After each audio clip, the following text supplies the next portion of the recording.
Olá, comunidade Paz e Bem da Pós TV 247, dos outros canais, assim como do Sejus. Nós estamos aqui, eu sou a Carla Pavão, nós estamos com a Suzy Leão, porque nós vamos dar continuidade à Revista Espírita de 1858. Hoje nós vamos falar sobre dois tópicos. Um deles é o falso Padre Ambrósio e o outro é o espírito batedor de Bags Abern. Então, tudo bem, Suzy? Oi, Carla, tudo bom? Tudo bem? Um grande abraço aí para os ouvintes e ouvintes, né? E seguidores do teu canal. Carla, esses dois temas da Revista Espírita são do mês de julho, né? De 58. O falso Padre Ambrósio eu achei muito curioso até. Na verdade, eu achei até engraçado.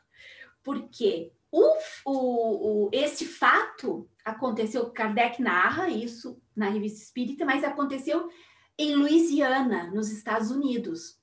E é muito bacana a gente perceber como os fatos espirituais estavam sendo comentados, e tu vê, né? Ele recebeu essa notícia na França, provavelmente por correspondência, por telex, sei lá, não, jornal, carta, não se sabe exatamente como é que esse pessoal estava se comunicando, mas se comunicavam. E aí ele estuda esse caso, ele evoca o Padre Ambrósio. Então, na verdade, dois espíritos batedores, a gente chama de espíritos batedores, né, os zombeteiros, os que fazem efeitos físicos, assim, meio que de brincadeira mesmo, para se divertir com o público. Eles participaram de uma reunião lá em Louisiana, se fazendo passar pelo tal Padre Ambrósio, que era um padre muito famoso, muito elevado e tal, e pelo Papa Clemente XIV. Então, eles não queriam pouca coisa, os dois zombeteiros. E o público ali aceitou aquilo e eles fizeram, mas eles fizeram uma aparição muito circense, assim, muito nada a ver. Né? É como tu pensar num Chico Xavier fazendo uma aparição completamente fora do contexto, fora do que ele era, né? Então, o Kardec, na Sociedade Espírita, evoca o Padre Ambrósio e o Papa Clemente. Os dois vêm, né? Os dois se apresentam. E o Kardec, então, pergunta, mas escuta, por que vocês deixaram acontecer aquilo? Por que vocês permitiram? E eles dizem uma coisa muito interessante. Eles dizem o seguinte, que se as pessoas quiseram ser enganadas, eles não teriam como fazer nada. Eles não teriam como impedir que aquilo acontecesse. Né? Então, eles dizem que realmente não eram eles que estavam lá fazendo aquela ação, e o Kardec, então, pede para evoca os dois zombeteiros. Olha só que cena, imagina, eu fico imaginando a cena. Imagina na Sociedade Espírita, tá lá o verdadeiro Padre Ambrósio com o Papa e o falso Padre Ambrósio. Então, eles evocam aqueles dois zombeteiros e os zombeteiros também dizem, olha, gente, eles acreditaram, eles permitiram, a gente não pode fazer nada. É como se aquela fosse a tarefa deles, eles eram espíritos de zombaria mesmo. Então, isso fica uma lição bacana para a gente, viu, Carla? Para quando aparecerem até nos trabalhos mediúnicos, espíritos meio assim, a gente pode dar uma questionada, porque se a gente acredita, eles estão no papel deles, né? Então eu achei isso bastante interessante para os grupos todos, e se tu quiser dar uma comentada aí, basicamente acho que era isso. Basicamente é isso. A gente tem feito esse trabalho, né, de conversar, de questionar, Sim, de perguntar. Porque inclusive tem um capítulo, né, na obra toda de Kardec, que é a Identidade dos Espíritos. Para quem não viu, volta lá na playlist do Caminhos do Espiritismo, tem, onde ele diz como se reconhecer. Uma das maneiras é a linguagem. Então, com certeza o falso Padre Ambrósio, né, chegou falando lá de um jeito que se percebeu que não era. Sim, né? e fazendo e fazendo ruídos e fenômenos de efeitos físicos que dificilmente um espírito mais elevado vai precisar fazer, né? Tipo, batucar, fazer... Dificilmente. Quem vai fazer esse tipo de efeito sempre vai ser o batedor, né? Agora eu achei... vai entrar você vai entrar no espírito de Bergsaber, né? E eu queria comentar que esse texto ele foi considerado tão importante que depois fizeram um livro que se chama Obsessão, onde tem coletânea de vários artigos, enfim, do Kardec, e esse aí tá lá, porque se não me engano ele tem a parte 1, a parte 2, a parte 3, porque foi um caso, inclusive, que depois levou Kardec às viagens, né, dele espíritas, que ele ia fazer a pesquisa em loco. Então, eu vou te dar aí a palavra para a gente começar a falar disso. Eu fiquei muito impressionada com aquele caso, com o caso do espírito batedor de Bergzabern. Eu fiquei muito impressionada, porque isso ocorre em 1853 e ocorre com uma menina. Eles não dizem exatamente a idade da menina, mas acredito que uma pré-adolescente, né, uma jovem, Filipina, o nome dela, e os fenômenos aconteciam na frente de todo mundo. Então, a Filipina estava na casa onde aconteciam, se colocavam ela numa poltrona, a poltrona levantava. Carla, pensa o que era isso. Isso é a inspiração de muitos filmes que a gente vê de poltergeist e tal. Né? Então, a poltrona levantava, a menina entrava em transe, né? um transe, ela dormia, ela desmaiava. Aí as mesas da sala giravam, batiam, as coisas eram arremessadas. Era realmente uma coisa assim muito forte em termos de fenômeno de efeito físico, né? E uma coisa que depois eu fiquei pensando, nossa, que triste isso.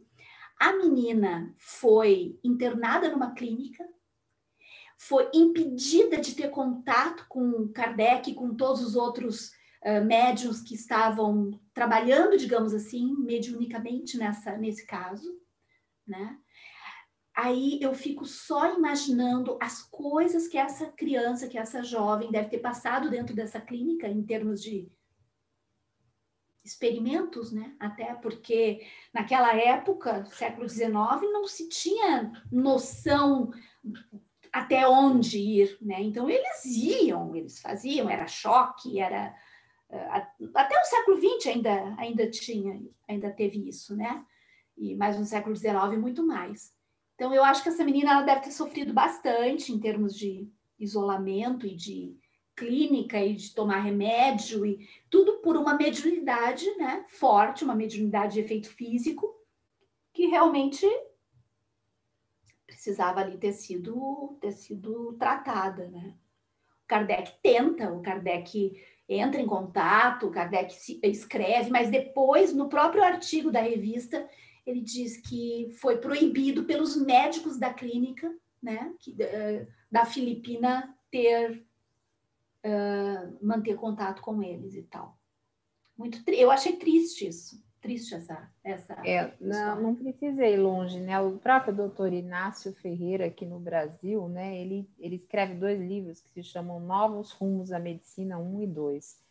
E nesses livros ele relata que ele pegou pacientes psiquiátricos que eram considerados como não tendo mais jeito, e numa clínica que ele se tornou diretor, se não me engano, ele começa a cuidar desses pacientes com menos medicação e mais questões espirituais. Muitos saíram, ele põe as fotos no livro, saíram e foram ter uma vida normal. Então, ele aliou o conhecimento dele de médico, né, que ele sabia o que ele podia pôr e tirar de medicação. Nós não vamos fazer isso, nem recomendar para ninguém. Não, nós não vamos fazer, claro. Mas, junto com a prática espírita. E aí, muita gente conseguiu sair. Praticamente todos os grandes hospitais espíritas que existem até hoje, em Porto Alegre tem o hospital espírita, né, o Hospital Espírita de Porto Alegre, trabalham com casos que são casos psiquiátricos e mediúnicos. A gente não sabe direito onde começa um e onde termina o outro, né? O que é um transtorno psiquiátrico, o que é mediunidade. Às vezes as duas coisas estão ali juntas. E aí, um hospital espírita consegue fazer, porque tem os psiquiatras espíritas que trabalham ali, consegue fazer o atendimento, como tu disseste, nas duas vias, né? Tratando a obsessão, encaminhando os espíritos e tratando o médium, a pessoa que está ali em desequilíbrio.